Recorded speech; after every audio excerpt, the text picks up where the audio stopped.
दोस्तों ECGC PO का कल एक डिटेल नोटिफिकेशन हमें देखने को मिला, जहां मैंने आपको इमीडिएट कुछ चीजें बताई थी कि बॉन्ड प्रोसेस क्या है या फिर एलिजिबिलिटी क्राइटेरिया में क्या कुछ अपडेट है। आज हम लोग कंप्लीट नोटिफिकेशन देखेंगे और कट ऑफ को भी देखेंगे, अर्लियर ट्रेंड में कट ऑफ क्या रहे हैं, और ओवरऑल जो है वो नोटिफिकेशन समझने के बाद आपकी एक प्लानिंग क्या हो सकती है ईसीजीसी पीओ के रिगार्डिंग। इस पे हम लोग डिटेल बात करेंगे। नमस्कार दोस्तों, स्वागत है आप सभी का एक बार फिर से। सबसे पहले मैं सभी लोगों को कहूंगा, अगर आप इस चैनल पे पहली बार हैं, मेक श्योर करिए चैनल को आप लोग सब्सक्राइब जरूर कर लीजिए, क्योंकि यहाँ पे ना केवल आपको इंपॉर्टेंट इंफॉर्मेशन मिलती है, प्री से मेंस तक का कंप्लीट रीजनिंग का कंटेंट वन स्टॉप सॉल्यूशन में आपको प्रॉपर दिया जाता है। मेक श्योर करें सभी के सभी लोग चैनल को सब्सक्राइब जो है वो जरूर कर लीजिए। देखिए, सबसे पहले बात करते हैं कि भाई नोटिफिकेशन कब आया। 10 तारीख को नोटिफिकेशन आया, 11 तारीख से फॉर्म भरना स्टार्ट होगा, 2 तारीख लास्ट डेट होगी। इसके बाद आप अगर आपसे कुछ एरर हो जाती है फॉर्म भरने में, आपने सबमिट कर दिया, तो 6 और 7 की एक विंडो होगी जहां पे आपको एरर जो है आप करेक्ट कर सकते हैं। इसके बाद आपका जो एग्जाम होगा प्री का, यानी एक ही एग्जाम है, प्री ही क्या बोले, एक ही एग्जाम है। 11 तारीख को आपका एग्जाम है, 11 जनवरी में, और 2 बजे से 5 बजे तक आपका एग्जाम होगा। क्लियर दिया है कि 31 तारीख को आपका रिजल्ट आ जाएगा और फरवरी मार्च में आपका इंटरव्यू हो जाएगा। ये ईसीजीसी पीओ की पहली प्रोसेस, ठीक है। वैकेंसीज की बात करें, टोटल 30 वैकेंसी हैं, जिसमें अनरिजर्व 12 हैं और 3 यहाँ पे ईडब्ल्यूएस है, ओबीसी 10 हैं और एसटी के यहाँ पे 5 वैकेंसीज टोटल। इस प्रकार से 30 वैकेंसी, हालांकि वैकेंसी की संख्या थोड़ी सी कम है ना। सैलरी की बात करें, देखिए सैलरी यहाँ पे क्लियरली दिया है कि 20 लाख रुपए का पैकेज। अगर आप मुंबई में जो है वो पोस्टेड है, मुंबई में आप जॉब करते हैं, तो 20 जो है वो 20 लाख का पैकेज। काफी अच्छे नंबर्स हैं, सैलरी के नंबर्स, प्लस कई सारे अलाउंसेस। आप देखिए, डीए हो गया, हाउस रेंट हो गया, हाउस लीज हो गया, transport allowance, medical allowance, newspaper allowance, meal coupons, reimbursement of mobile bills, mobile handset, briefcase allowance, furniture allowance, household help, कई सारे तरह की चीजें जो हैं वो आपको इसके अंदर मिल रही हैं। इसके बाद बात करते हैं कट ऑफ की। देखिए, कट ऑफ के नंबर ये आपके सामने 2024 के हैं। एक बार 2024 का ट्रेंड देखिए। Overall without descriptive SC category 11 मतलब जो है वो 81 कट ऑफ था, एसटी का 72 था, ओबीसी का 89 था, देन यहाँ पे 46 जो है वो एचआई था। देन अगर मैं यहाँ पे जाऊं तो जनरल कैटेगरी के जो कट ऑफ था वो लगभग लगभग आपका ईडब्ल्यूएस का 91 और जनरल का 93। जब आप इसको ऐड कर देते हैं डिस्क्रिप्टिव, तो ओवरऑल जो आपका कट ऑफ जाता है 122 के आसपास जाता है, जो कि अर्लियर ट्रेंड में जो है वो कम रहे हैं। अगर मैं आपको अर्लियर ट्रेंड बताऊं तो ये आपका लगभग, ये मैंने आपको सेक्शनल यहां पे बताया हुआ है, क्या क्या सेक्शनल है। ट्रेंड अर्लियर के 141 के आसपास ये था, ये भी शायद 2021 में शायद 134 के आसपास था, तो उससे कमी कट ऑफ 24 का गया था, ठीक है। आप अगर यहाँ पे देखें, रीजनिंग का 9 कट ऑफ गया था जनरल कैटेगरी में, इंग्लिश का कट ऑफ यहाँ पे 9 ही गया, कंप्यूटर 11 गया, जीए यहाँ पे 16 गया, क्वांट 4 गया और डिस्क्रिप्टिव का यहाँ पे 20 गया था। 2021 में रीजनिंग 11 गया था, इंग्लिश 13 था, देन कंप्यूटर 8 था, जीए 4 था, क्वांट यहाँ पे 12 था और डिस्क्रिप्टिव 21 था।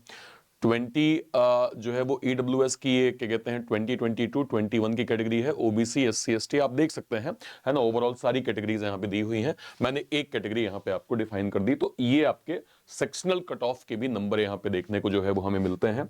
तो हमें इस हिसाब से भी प्लान करना पड़ेगा कि यार जब मैं ओवरऑल पेपर देख रहा हूं तो इस नंबर को तो मुझे गेन करना ही है आउट ऑफ 200, साथ में मुझे सेक्शनल कट ऑफ भी मेक श्योर करना है कि क्लियर होना चाहिए। ये इसने 2024 के जब कट ऑफ का नंबर आया था तो उन्होंने ये वाला नंबर दिया था और ये ईडब्ल्यूएस का नंबर दिया था कि भाई यहाँ पे जो रीजनिंग है वो 6.5, ठीक है। इंग्लिश का यहाँ पे अगर मैं देखूं 15, देन कंप्यूटर का यहाँ पे 7, देन जीए का 4, देन क्वांट का यहाँ पे 11, और ये जो डिस्क्रिप्टिव था इसका जो है वो कट ऑफ का नंबर 21 था। ओवरऑल नंबर इस प्रकार से आपके गए थे, ठीक है। ओके, अब बात कर लेते हैं एज लिमिट की। मिनिमम एज 21 साल, मैक्सिमम 30 साल। 1 नवंबर से आपकी एज काउंट होगी, इसमें भी आपको रिलैक्सेशन मिलेगा। एससी एसटी में 5 साल है, ओबीसी 3 साल है, पर्सन विथ बेंचमार्क डिसेबिलिटी 10 साल है ना। बाकी कैटेगरीज में भी आपको 5 साल यहाँ पे मिलेगा, ठीक है। इसके बाद बात कर लेते हैं, आपके पास मिनिमम डिग्री, मतलब कोई भी बीए बीएससी बीटेक बीकॉम कुछ भी आपने किया है, ग्रेजुएशन की आपके पास डिग्री होनी चाहिए, उसे यहाँ पे मान्य किया जाएगा। और ध्यान रखिएगा, अगर आप जनरल ईडब्ल्यूएस ओबीसी से हैं तो 59.99 को 60 कंसीडर नहीं किया जाएगा और बाकी कैटेगरीज में 54.99 को 55 जो है वो नहीं माना जाएगा। ये एक इंपॉर्टेंट सेक्शन जो कि नोटिफिकेशन में मेंशन है, इसको एक बार ध्यान से देख लीजिएगा, ठीक है। ओके, बात कर लेते हैं पेपर की। देखिए 50 क्वेश्चन है, 50 मार्क्स है, 40 मिनट है, और 40 क्वेश्चन है, 40 मार्क्स से 30 मिनट है, 20 क्वेश्चन है, 20 मार्क्स से 10 मिनट है, 40 क्वेश्चन है, 40 मार्क्स से 20 मिनट है, 50 question 50 marks 40 minute, 200 total questions होंगे, 200 मार्क्स होंगे और 140 मिनट का यहाँ पे समय दिया गया है, ध्यान रखिएगा। ये आपका कंप्लीट पेपर है जिसका सेक्शनल कट ऑफ मैंने आपको बता ही दिया कि सेक्शनल कट ऑफ भी आपका लगता है और 200 के अंदर 22-21 में 140 के करीब कट ऑफ गया था, जो कि 2024 में जाके 123 या 24 पे रुक गया है। तो आपको जो है इस पे हम लोग डिटेल बात करेंगे कि क्या स्ट्रेटेजी होनी चाहिए और क्या टारगेट आपको इस बार लेके चलना चाहिए जो ईसीजीसी पीओ में आपका हेल्प करेगा। मेक श्योर करें आप लोग चैनल को सब्सक्राइब जरूर कर लें ताकि ईसीजीसी के रिगार्डिंग हर तरह का वीडियो मैं आपको जो है वो दे पाऊं, ठीक है। नेक्स्ट पे आ जाइए। अब इसके बाद आएगा डिस्क्रिप्टिव, जिसमें ऐसे राइटिंग में 2 में से 1 आपको करना है, 20 मार्क्स जो है वो मार्क्स मिलेंगे। प्रिसाइज में भी 2 में से 1 आपको करना है, 20 यहां पे आपको मार्क्स मिलेंगे। 40 मिनट का टोटल आपको समय दिया गया है। ध्यान रखिएगा यहां पे एक बॉन्ड पीरियड भी है। बॉन्ड पीरियड यहां बताया गया है कि 3 साल से पहले अगर आप छोड़ते हैं ईसीजीसी को तो आपको 3 महीने की सैलरी देनी पड़ेगी और आपको 3 महीने का नोटिस यहां पे सर्व करना पड़ेगा। इस चीज को ध्यान रखिए। मतलब अगर आप ईसीजीसी पीओ ज्वाइन कर लेते हैं एज अ, है ना, क्या कहते हैं, प्रोबेशनरी ऑफिसर, और मान लीजिए आपका जनरली नहीं छोड़ते हैं लोग, ध्यान रखिएगा, जनरली बहुत अच्छी जॉब है, काफी सारी चीजें आपको जो है वो हर तरीके का पर्क्स बेनिफिट सब कुछ मिल रहा है, तो लोग ऐसा नहीं करते हैं कि जॉब छोड़ दें। अब हाँ, अब आपका यूपीएससी क्लियर हो जाए, आरबीआई ग्रेड भी आपको लग रहा है नाबार्ड का ग्रेड ए मेरे लिए है, ऐसा कुछ आपको लगता है और अगर आप छोड़ने का सोचते हैं तो आपको 3 महीने की सैलरी 3 साल से पहले अगर आप छोड़ते हैं तो, और नोटिस पीरियड भी आपको 90 दिन का यहां पे सर्व करना पड़ेगा, ऐसा क्लियरली मेंशन किया गया है, ठीक है। ओके, फीस की बात करें, जनरल ईडब्ल्यूएस ओबीसी 950 और 150 रुपए एससी एसटी और पीडब्ल्यूबीडी कैंडिडेट्स के लिए है। ये फॉर्म फीस आपकी रखी गई है, ठीक है। अब बात करते हैं कि भाई सिलेबस क्या क्या पूछा जाएगा। तो जब हम क्वांट की बात करेंगे, ये आपका क्वांट का सिलेबस है, speed maths, DI 10th level की अर्थमेटिक, है ना, देन जो है वो डीआई के एडवांस पार्ट, ये सारे जो है वो क्वांट का सिलेबस हो जाएगा। नेक्स्ट अगर मैं बात करूं रीजनिंग की, तो सिटिंग पजल सबसे इंपॉर्टेंट सेक्शन हो जाता है, इसको आपको इग्नोर करना ही नहीं है। मिसलेनियस के सारे चैप्टर बहुत इंपॉर्टेंट है, alpha numeric, blood, direction, order, syllogism, coding, decoding, inequality, alphabetical series, then machine data sufficiency, computer aptitude, coded blood, coded direction, coded syllogism, coded inequality, assumption, argument, course of action, conclusion, inference, decision making, cause and effect, ये सारे topic आपके जो है वो reasoning के आते हैं। English की अगर मैं बात करूं तो इंग्लिश में आप देख सकते हैं cloze test, parajumble, sentence rearrangement, passage completion, then verb, tenses, modals, adjective, determiner, adverb, preposition, conjunction, synonym, antonym, root words, one word substitution, ठीक है। इसके अलावा fill in the blanks, multiple meaning, error spotting, word swap, phrase replacement, no improvement, match the following, sentence completion, ये सारे के सारे आपको English के अंदर मिलते हैं, इसको आपको देखना होता है।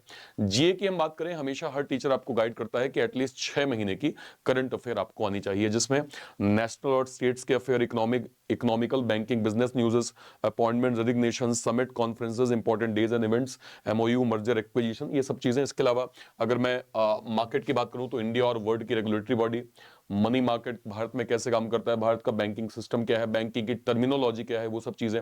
इसके अलावा अगर मैं स्टैटिक की बात करूं तो इंडिया के स्टेट्स और culture, countries, capital currencies, national park, wildlife sanctuaries. Computer की बात करें, कंप्यूटर जनरेशन में MS Word, MS Excel, PowerPoint, operating system, computer hardware, और जितने भी हार्डवेयर से रिलेटेड एब्रिविएशन होते हैं वो सभी चीजें आपकी यहाँ पे पूछी जाती है, ठीक है। तो ये कंप्लीट मैंने आपको सिलेबस दे दिया, पैटर्न बता दिया, कट ऑफ के नंबर क्या गए हैं उस पर भी हमने डिस्कस कर लिया, ठीक है। सैलरी क्या है, बॉन्ड क्या है, एलिजिबिलिटी क्राइटेरिया में आपको क्या ध्यान रखना है, ठीक है।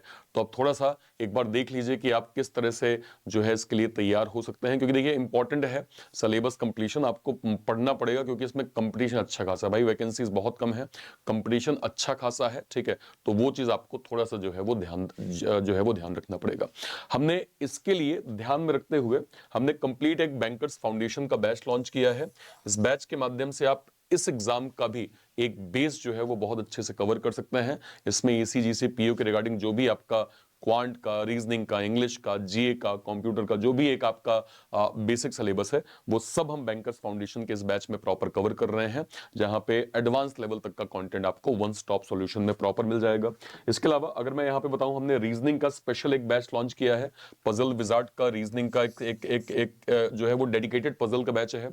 आजकल एग्जाम में पजल काफी ज्यादा पूछा जा रहा है, तो इंडिविजुअल आप पजल को अवेल कर सकते हैं, या फिर आप रीजनिंग के सब्सक्रिप्शन में सारे बड़े बैचेस पजल मतलब रीजनिंग के, puzzle wizard, NEET foundation, SBI clerk mains, IBPS clerk mains, है ना, Lakshya mains, then Grameen bankers Babu, प्रीतस मेंस का बैच, ये सारे के सारे बैचेस को आप यहां से जो है वो प्रॉपर अवेल कर सकते हैं। इसके अलावा फाइनली हम जो है वो आपको प्रोवाइड करते हैं बैंक महानायक। बैंक महानायक क्या होता है? जितने भी बैचेस हमारे बनते हैं, जितने भी बैचेस होते हैं, वो सब आपको बैंक महानायक के अंदर प्रॉपर जो है वो मिल जाते हैं, जिसमें 1 साल के लिए आपको 1599, 1.5 साल के लिए 1799, 2 साल के लिए 2499, लाइफ टाइम के लिए 4999 जो है वो क्लियरली यहाँ पे जो है वो क्या कहते हैं, जितने भी बैचेस बनेंगे वो सब आपको इसके अंदर मिल जाएंगे। इसको आप कहां से अवेल कर सकते हैं? या तो आप इसी वीडियो के डिस्क्रिप्शन बॉक्स में चले जाइए, वहां पे आपको मिल जाएगा, या फिर आप मेरे किसी भी इस चैनल पे आप गए रीजनिंग बाय अर्पित सर, इसके लाइव सेक्शन में जाएंगे, कोई भी वीडियो, कल ही मैंने मेंस का एक न्यू पैटर्न कोडिंग लिया था, इस पे अगर आप क्लिक करेंगे, इसके डिस्क्रिप्शन बॉक्स में आपको सारे बैचेस के लिंक मिल जाएंगे। अगर आप देखें, ये बैंकर्स फाउंडेशन का बैच आपने क्लिक किया, आपको अवेल हो गया। इसके बाद यहाँ पे आप जाएंगे, पजल विजार्ड का बैच आपको मिल जाएगा, आपने अवेल कर लिया। इसके बाद अगर मैं जाऊंगा तो ये रीजनिंग नायक का बैच है, आपने इसको अवेल कर लिया। इसके बाद अगर मैं जाऊं तो ये एक्स सर्विसमैन 2.0 का बैच है, ये आपका अवेल हो जाएगा। तो ये सारे बैचेस की जो है वो लिंक आपको दी हुई है, यहां से आप प्रॉपर जो है वो अवेल कर सकते हैं। ठीक है, आई होप आपको बताई गई इंफॉर्मेशन बहुत अच्छे से क्लियर हो गई होगी, और कहीं भी कोई डाउट होता है वीडियो के कमेंट सेक्शन में अपनी बात आप जरूर रखिएगा। टिल देन, तब तक के लिए जय हिंद, जय भारत, थैंक यू।